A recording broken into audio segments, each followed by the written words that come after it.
que você faria se descobrisse que o chão onde você trabalha hoje foi o mesmo lugar onde dezenas de pessoas morreram tentando fugir de um inferno de chamas? No vídeo de hoje, você vai ouvir os relatos mais obscuros e reais de quem encarou as marcas invisíveis do Edifício Joelma.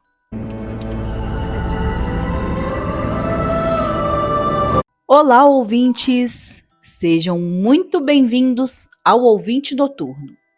Os ouvintes mais corajosos deixam um hypar antes da história começar. E quem consegue chegar até o final, me espera nos comentários. No quadro Relatos Sobrenaturais, eu leio histórias reais enviadas pelos inscritos ou pessoas aleatórias na internet. E no final do vídeo, eu explico como você também pode enviar a sua. Antes de começarmos a leitura de hoje, eu preciso abrir o meu coração com vocês. O incêndio do Edifício Joelma foi uma das maiores tragédias do nosso país. E a intenção aqui do canal, de forma alguma, é desrespeitar as memórias das vítimas ou a dor das famílias. O que nós fazemos neste espaço é acolher e ler os relatos sobrenaturais e as experiências que vocês, inscritos e pessoas que navegam pela internet, nos enviam de forma voluntária e anônima. Inclusive, o nosso formulário oficial fica sempre aqui embaixo na descrição do vídeo e nos comentários, para quem quiser compartilhar a sua história. Nós tratamos cada relato com o máximo de respeito, inteligência e empatia. Por isso, eu peço que vocês também mantenham esse clima de acolhimento aqui nos comentários, sem deboche e sem julgamentos. Combinado? Agora, apague as luzes e vamos começar. Relato 1. As vozes do 10º andar. Se você acha que o Joelma ficou assombrado depois do incêndio de 74, você não conhece a história das 3 mulheres que sumiram ali dentro nos anos 40, quando o lugar ainda era só um casarão de esquina. Oi, Carol! Oi, pessoal do Ouvinte Noturno. Olha, pessoal, eu demorei para tomar coragem e enviar este relato para vocês. Porque toda vez que eu lembro da Praça da Bandeira, a minha espinha gela. O meu nome é Gilberto. Hoje sou aposentado, mas em 1982 eu era um jovem de 24 anos, tentando a vida em São Paulo. Consegui um emprego de escrituário numa importadora que ficava bem no Edifício Joelma. Na época, ele já tinha mudado de nome para Praça da Bandeira, por causa da tragédia de 74. Mas todo mundo no centro ainda chamava pelo nome velho. Eu sou do interior de São José do Rio Preto, então não conhecia muito a fama do prédio. Para mim, era só um edifício comercial grande, meio cinzento, com aquele cheiro característico de carpete velho, cigarro de filtro amarelo que o povo fumava nas mesas, e o barulho infernal das máquinas de datilografia funcionando ao mesmo tempo. Eu trabalhava no 10º andar. O meu pesadelo começou por causa de uma mania besta de querer mostrar serviço. Meu chefe, seu Almir, um homem de bigode grosso que vivia tomando café em copo americano, me pediu para organizar o arquivo morto da empresa. Ficava numa salinha nos fundos, perto dos banheiros. O piso ali era daquela plurigoma preta, sabe? Nossa, eu não sei, mas depois eu vou pesquisar. Quem souber aí, meio gasto, que rangia quando a gente pisava. Era uma quarta-feira. Passava das 7 da noite. O escritório já estava vazio. São Paulo no inverno tem aquela garoa fininha que deixa o centro com uma cara de filme de suspense. Eu estava lá, guardando umas pastas azuis calcinha, Quando o corredor ficou num silêncio absoluto. Sabe quando o som da rua, do trânsito da Avenida 9 de Julho some de repente? Pois é, parecia que tinham colocado o prédio dentro de uma caixa de gesso. Aí eu ouvi. Foi um estalo seco, seguido por um som de água escorrendo. Eu achei que era o cano com vazamento. Saí da sala do arquivo e fui até o banheiro masculino. Quando empurrei a porta de fórmica cinza, o espelho estava completamente embaçado. Mas era um embaçado quente, Carol. Sabe quando você toma um banho fervendo e o banheiro vira uma sauna? Sim. Só que ali não tinha chuveiro. Era só um lavatório comum. E o cheiro... Nossa! O cheiro me dá gatilho até hoje. Era cheiro de pano queimado, pano úmido e queimado, misturado com fumaça de plástico. Eu fiquei travado na porta. Minhas pernas pesavam 1 tonelada. Foi quando eu vi, no reflexo daquele espelho embaçado, a silhueta de 3 pessoas paradas, logo atrás de mim. Mas o reflexo sumiu no mesmo segundo em que eu virei de costas. Não tinha ninguém. Quando olhei de volta para o espelho, o vapor começou a escorrer pelas paredes de azulejo e formou o desenho de 3 traços verticais, como se fossem dedos arranhando o vidro de cima para baixo. Eu saí dali batendo as pernas, peguei minha pasta e fui pro elevador. O Joelma tem aquele poço de elevador que parece um labirinto de ferro. Eu apertava o botão e ele não subia. Quando o elevador finalmente chegou, as portas abriram devagar. Não tinha ascensorista aquela hora. Eu entrei correndo. O elevador começou a descer, mas no meio do caminho, entre o 6º e o 5º andar, ele deu um tranco e parou ali mesmo. Carol e ouvintes, apagou tudo. Ficou um breu que eu não enxergava a palma da minha mão. Meu Deus! Ali no escuro daquela caixa de metal, eu comecei a ouvir sussurros. Não era uma voz só, eram várias. Parecia um bando de gente conversando baixo, num tom de desespero, como quando a vizinhança se junta na rua por causa de uma briga. Mas o que me quebrou por dentro foi ouvir uma voz de mulher, muito nítida, bem do lado do meu ouvido esquerdo, sussurrando: "Não entra aí que tá quente. Me tira daqui, tá queimando." Dava para sentir o deslocamento do ar, mas o ar era frio, gelado, contrastando com o cheiro de queimado que empesteou o elevador. Eu comecei a gritar, a socar a porta de metal do elevador. Chorei igual criança, gente. Acho que fiquei ali uns 10 minutos, que pareceram 10 anos. Quando a luz voltou do nada, o elevador desceu direto para o térreo. O vigia da portaria, o seu Tião, veio correndo quando me viu sair pálido, vomitando de nervoso no chão do saguão.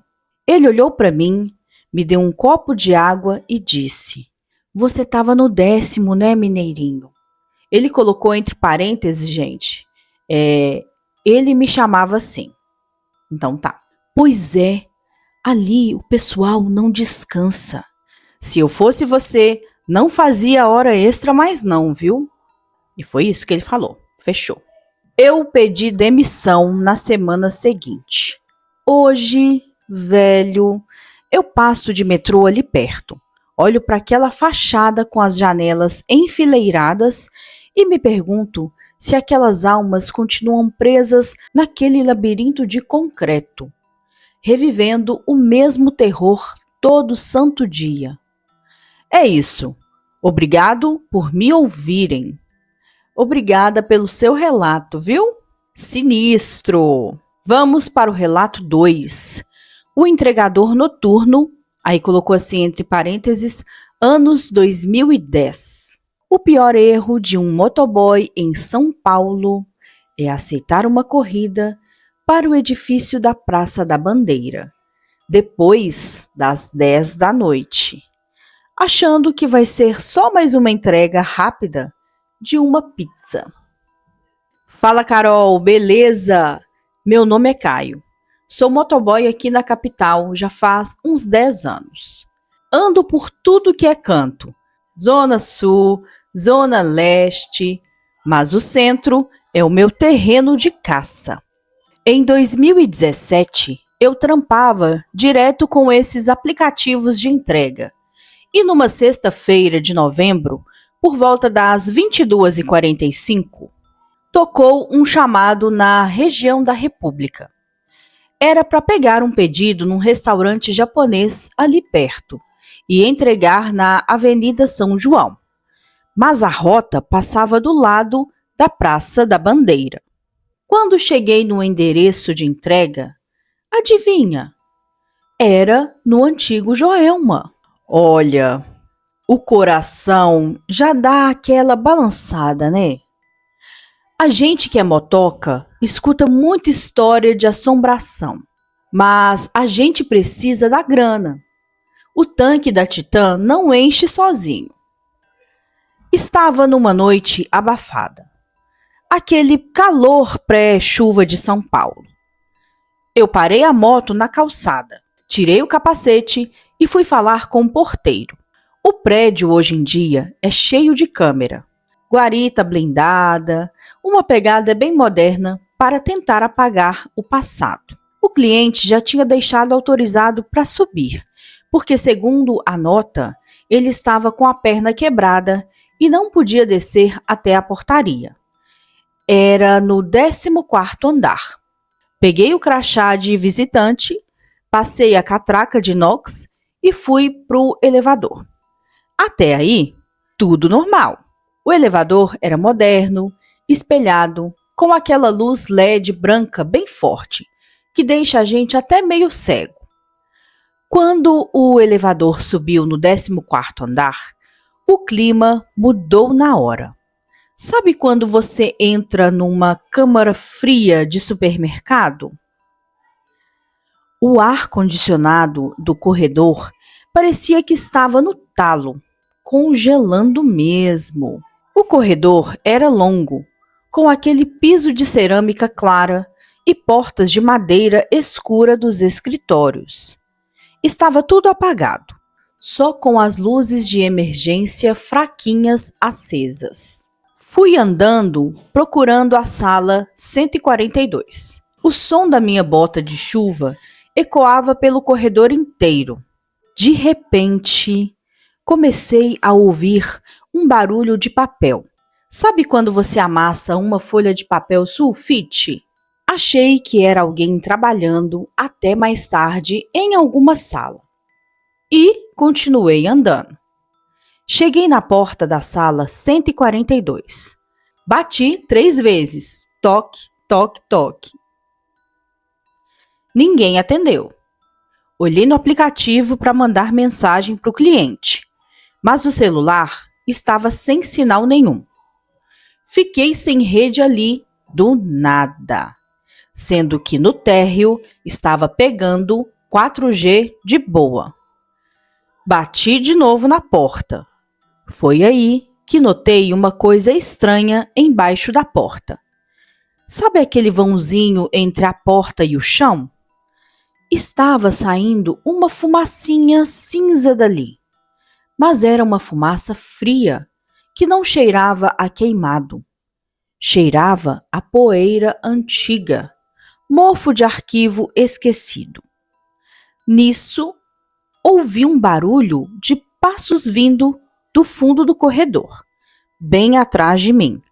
Quando virei para olhar, o corredor estava vazio, mas as luzes de emergência começaram a piscar, uma por uma, apagando e acendendo. E no reflexo do vidro de uma das salas desocupadas, eu vi a imagem de uma moça. Ela vestia uma roupa que parecia antiga, daquelas camisas de gola alta que o povo usava nos anos 70, com o cabelo curto, bem arrumado.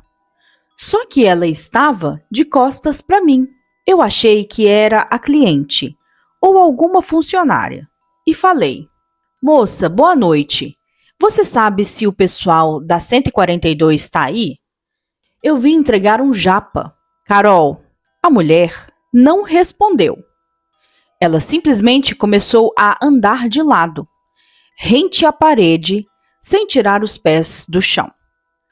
Parecia que ela estava deslizando.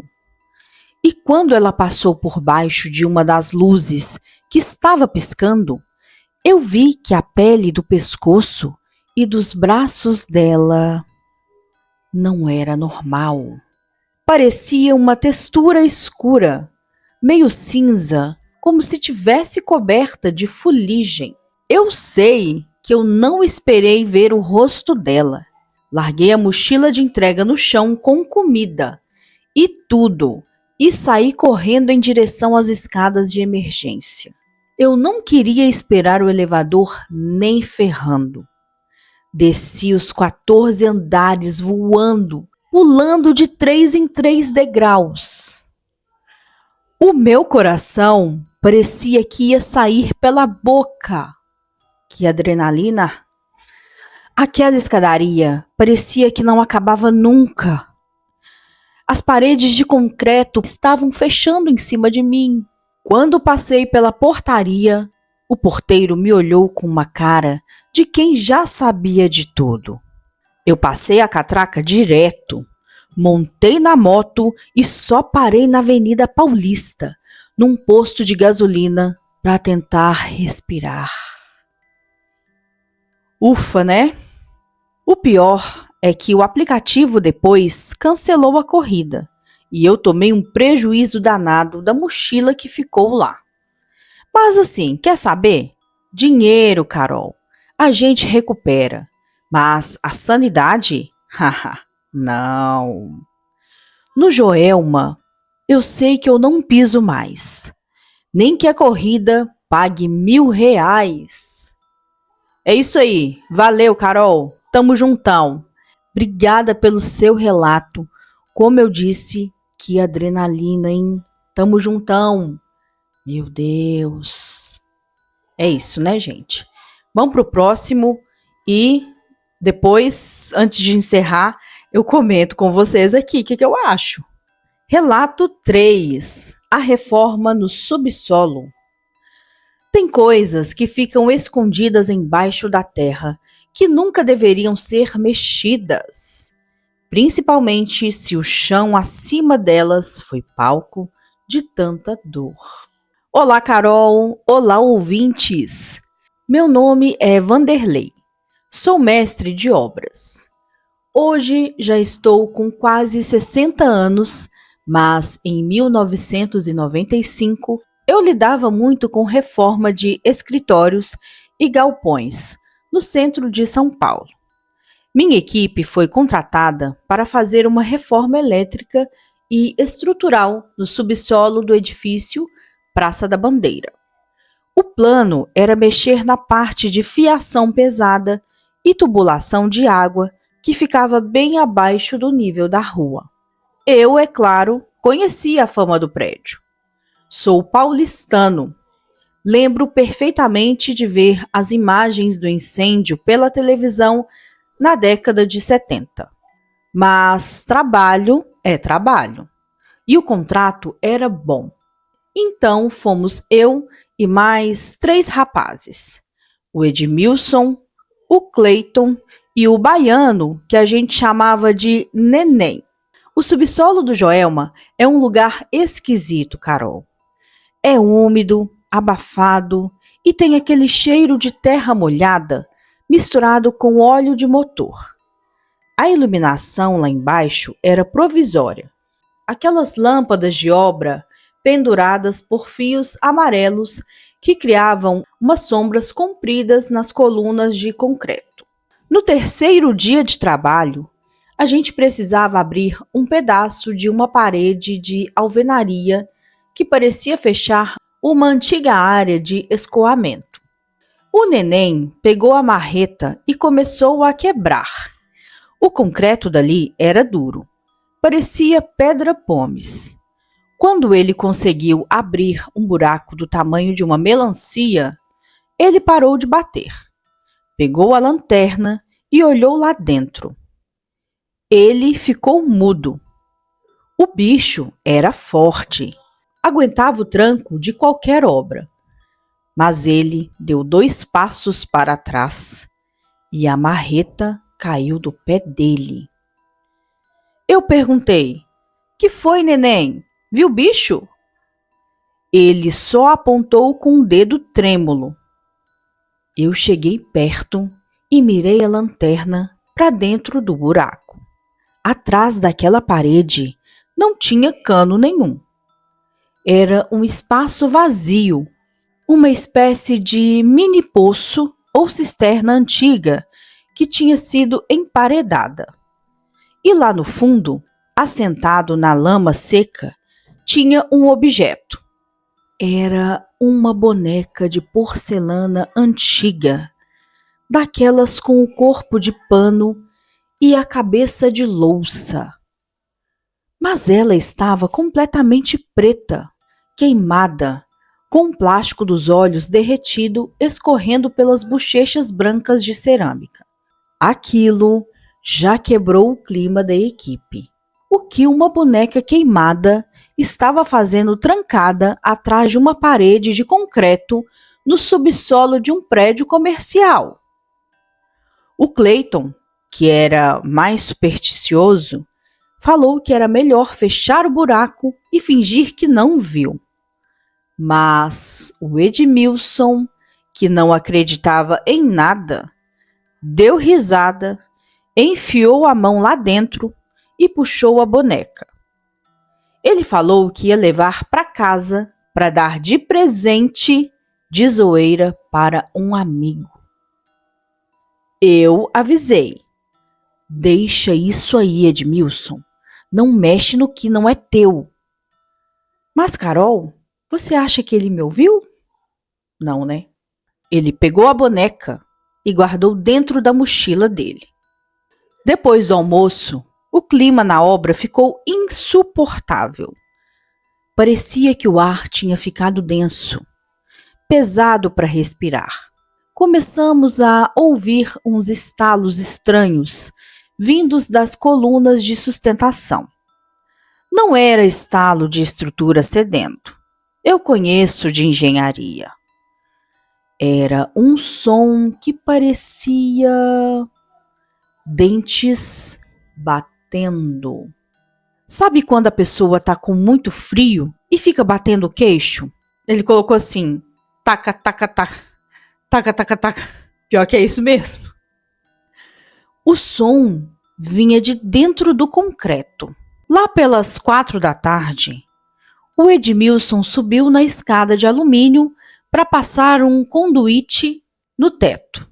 Do nada, a escada que estava travada no chão plano escorregou como se alguém tivesse puxado o pé dela com força. O Edmilson caiu de uma altura de quase 3 metros. Ele quebrou o braço esquerdo e bateu a cabeça feio no chão. Enquanto eu e o Cleiton corríamos para socorrer ele. O Neném ficou paralisado, olhando para o fundo do subsolo. Eu gritei: "Ajuda aqui, Neném!" E ele, com os olhos arregalados, falou: "Mestre, olha ali atrás da coluna." Carol, Na penumbra da obra, atrás de um dos pilares de concreto, tinha a figura de uma criança. Era um menino. Devia ter uns 7 ou 8 anos. Ele estava vestindo um calção curto e uma meia 3/4. Mas ele estava de costas para nós. E o pior, as 2 perninhas dele estavam cobertas de cinzas. E ele passava a mão na parede de concreto, deixando marcas de dedos pretos de fuligem. O menino virou a cabeça devagar na nossa direção. Ele não tinha rosto. Onde devia ser o rosto, a cara dele, era só uma superfície lisa, escura, como se tivesse sido apagada. Nós pegamos o Edmilson de qualquer jeito. Subimos com ele carregado até o térreo e chamamos a ambulância. O Edmilson foi para o hospital. Ficou bem, mas nunca mais voltou para aquela obra. A mochila dele ficou para trás. Quando eu fui recolher as ferramentas no dia seguinte, peguei a mochila dele para devolver. A boneca de porcelana estava lá dentro. Mas quando tirei ela para olhar, ela não estava mais preta. A cerâmica estava limpa, branquinha, e os olhos de plástico azul estavam perfeitos, olhando fixo para mim. Eu deixei a boneca em cima da mesa do escritório do subsolo. Fechei a porta e entreguei a chave para o engenheiro da empresa. Falei que a nossa equipe não ia terminar o serviço por quebra de segurança. É isso, gente. Tem dinheiro no mundo que pague a paz de espírito de um homem? Não tem. Gente, é isso. Ele finalizou o relato assim. Muito obrigada pelo seu relato. E eu digo aqui, que experiência, hein? Nossa! Que isso! Bora lá pro próximo? Relato 4. O arquivo esquecido. A modernidade do vidro espelhado e do ar-condicionado central pode enganar os olhos, mas não consegue apagar o cheiro de queimado que ficou gravado na memória do tempo. Oi, Carol! Sou muito fã do canal. Durmo todos os dias ouvindo a sua voz. Quero contar o que aconteceu comigo em outubro de 2022. Fique tranquila, pois já troquei os nomes que vão aparecer neste relato. Eu era estagiária de direito numa repartição pública que alugava algumas salas no edifício da Praça da Bandeira. Eu tenho 22 anos. Então, para mim, o incêndio do Joelma era só matéria de documentário de internet. Uma coisa assim distante. Eu achava que o povo exagerava nas histórias de assombração, até viver isso na pele. O meu trabalho era digitalizar processos antigos. Coisa chata. Eu passava o dia todo na frente de um scanner daqueles grandes, numa sala bem isolada no 11º andar. O chão era todo de carpete cinza escuro. As paredes divisórias eram daquelas navais, beges, bem padrão de repartição pública. Era uma quinta-feira, final de tarde, por volta das 18h15. O pessoal da secretaria já tinha ido embora. Só estava eu e o Dr. Renato, um advogado mais velho que ficava na sala dele no fundo do corredor, analisando uns contratos.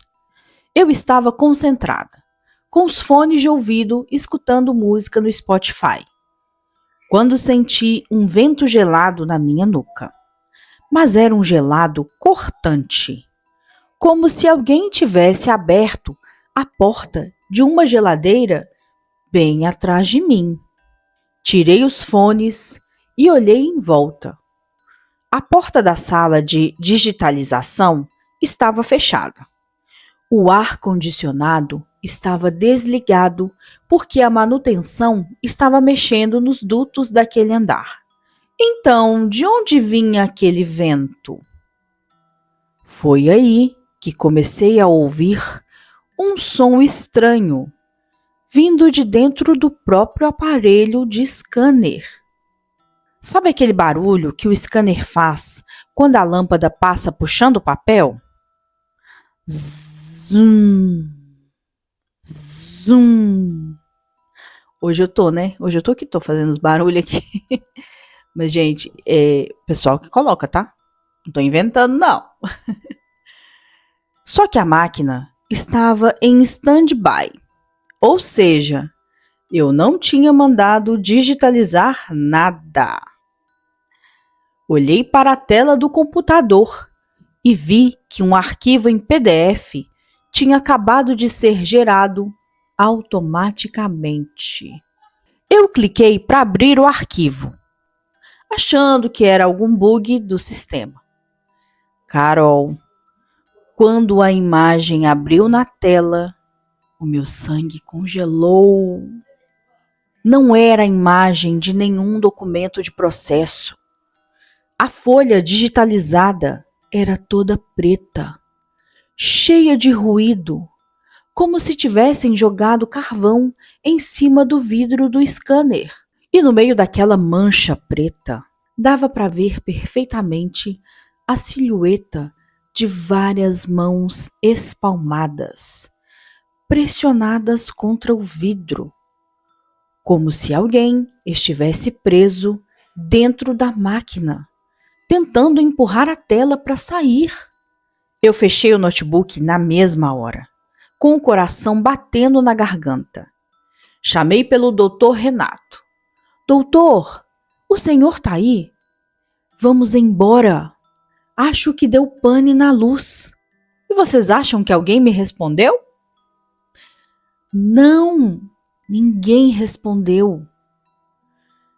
Eu saí da minha salinha e fui andando pelo corredor de carpete. O corredor parecia mais longo do que o normal. Conforme eu ia andando, eu comecei a ouvir um barulho de água de novo. Mas não era água da torneira. Era o som de chuva pesada batendo no teto. Só que o teto era a laje do andar de cima. E junto com o som da chuva, veio aquele cheiro horrível de borracha queimada e plástico derretido. Quando cheguei perto da sala do Dr. Renato, a porta estava semi-aberta. Olhei para dentro e ele não estava lá. A cadeira dele estava vazia, virada para a janela. Mas na janela de vidro que dava para a vista do centro da cidade, estava escrito com fumaça preta, como se alguém tivesse passado um fósforo aceso no vidro. Estava escrito assim: socorro! Só que a sala ficava no 11º andar. Não tinha sacada, não tinha andaime, não tinha nada do lado de fora. Eu entrei em pânico total. Virei as costas para correr para o elevador e dei de cara com uma mulher parada no meio do corredor. Ela estava usando um vestido azul claro, daqueles modelos antigos com pregas, mas o vestido estava todo rasgado, manchado de cinza. Ela estava com o cabelo desgrenhado e cobria o rosto com as 2 mãos, chorando copiosamente. O choro dela não parecia humano, Carol. Era um som abafado que parecia vir de dentro de uma parede. Era como se fosse um eco doloroso. Eu travei. Fiquei sem voz, sem reação. Eu queria pedir desculpas por estar ali. Eu queria correr, mas meu corpo não obedecia. A mulher tirou as mãos do rosto devagar. Quando ela olhou para mim, os olhos dela eram completamente brancos, sem pupila, e da boca dela saía uma fumaça cinza, densa, que começou a ocupar o corredor inteiro. Ela esticou o braço na minha direção, com a mão toda queimada, com a pele soltando, e falou com uma voz que parecia um trovão abafado. Ajuda a gente a descer. Nisso, as luzes do corredor estouraram. Foi um estalo forte de curto-circuito. Eu caí no chão de joelhos, cobri a cabeça e comecei a rezar o Pai Nosso que minha avó me ensinou. Fiquei ali chorando, sentindo o calor da fumaça invadir o ambiente, achando que o prédio estava pegando fogo de verdade de novo. Depois de alguns minutos que pareceram uma eternidade, senti uma mão no meu ombro. Dei um grito. Era o Dr. Renato. Ele estava com uma lanterna e me perguntou o que tinha acontecido. As luzes tinham voltado. O corredor estava normal, sem fumaça, sem cheiro, sem mulher nenhuma. Ele disse que tinha ido até a copa tomar um café e me achou ali jogada no chão. Eu não consegui explicar para ele o que tinha acontecido. Falei que tive uma queda de pressão. Nos dias que se passaram, aquele medo de reviver aquilo ou de passar por alguma situação parecida tomava conta da minha mente. Então, eu não pensei duas vezes. Pedi transferência de setor para o Fórum Central na Barra Funda e nunca mais pisei no edifício Praça da Bandeira. O que eu aprendi com isso é que a história não morre só porque a gente pinta a parede de branco e coloca computador moderno. O sofrimento daquelas pessoas ficou gravado no DNA daquele lugar. É este o meu relato. Espero que você leia no seu canal. Um beijo para você. Um beijo para você. Nossa, que tenso, meu Deus. Enquanto eu ia lendo aqui, gente, eu sempre vou imaginando as imagens na minha cabeça. Das cenas e tudo, a pessoa vivendo aquilo. E aí, meu Deus, é sinistro. Eu não sei você aí de casa, mas eu sou assim. Eu vou pensando aqui. Meu Deus. Mas é isso, né? Um beijo pra você, viu? Que relato é esse? Antes de guardar essa história na estante, vamos conversar um pouquinho sobre ela. Agora eu vou dar a minha opinião sobre cada relato. Só que, infelizmente, eu tive um probleminha com o vídeo da parte que eu dou a minha opinião. Então, eu tô regravando o áudio aqui para vocês, mas sem a minha imagem, eu não vou aparecer no vídeo. Porque neste momento eu estou editando o vídeo, então não tem como eu aparecer, tá, gente? Mas segue aí a minha opinião sobre cada relato com muito respeito. Relato 1. Gente, que relato pesado para começar o nosso vídeo hoje, né? Gilberto, meu querido, um abraço muito forte para você e obrigada por confiar essa memória tão dolorosa aqui no Ouvinte Noturno. Sabe o que me chamou mais atenção no relato que o Gilberto contou? Ele mencionou 3 mulheres no 10º andar antes mesmo de falar do incêndio. Quem estuda os mistérios e a história de São Paulo sabe que existe uma possibilidade muito assustadora aqui. Será que essas aparições não têm ligação com o famoso crime do poço? Para quem não se lembra, em 1948, muito antes do Joelma existir, havia um casarão exatamente nesse mesmo terreno, onde um professor tirou a vida da mãe e das 2 irmãs. Elas eram 3 mulheres. E aí fica aquela dúvida no ar. Será que o Gilberto cruzou com um eco desse crime antigo? Ou seriam vítimas do próprio incêndio de 74? E aí, o que vocês acham? Deixem a opinião de vocês aqui nos comentários de forma respeitosa para a gente tentar entender esse mistério juntos. Que situação tensa, né? Quem é motoboy em São Paulo passa por cada uma que daria um livro, né? Mas falando sério, pessoal, o Caio trouxe um detalhe muito interessante sobre a fumaça, que não tinha cheiro de queimado, mas sim poeira velha. Na parapsicologia, muitos estudiosos dizem que lugares que passaram por grandes traumas criam uma espécie de gravação residual. É como se o ambiente filmasse o desespero das pessoas e ficasse reprisando aquilo eternamente, como um eco no tempo. A moça que ele viu, com aquela textura na pele, pode ter sido uma das centenas de funcionárias que trabalhavam nos escritórios na manhã daquele 1º de fevereiro de 1974. O Caio errou em largar o material de trabalho? Bom, na hora do desespero, do instinto de sobrevivência, quem é que vai pensar em mochila de trabalho, né, gente? Vamos respeitar o susto do menino. Deixem aí nos comentários se vocês que trabalham com o aplicativo também já pegaram entregas em lugares com essa energia pesada.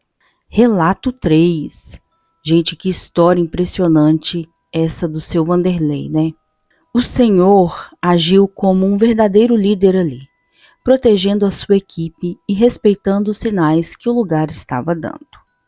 Esse relato do seu Vanderlei me arrepiou por causa de uma coincidência histórica muito sinistra. Ele mencionou que encontraram a boneca num poço ou cisterna antiga emparedada no subsolo, e depois viram o espírito de um menino sem rosto. Vocês lembram que no primeiro relato eu falei sobre o crime do poço de 1948? O professor de química tirou a vida da mãe e das 2 irmãs.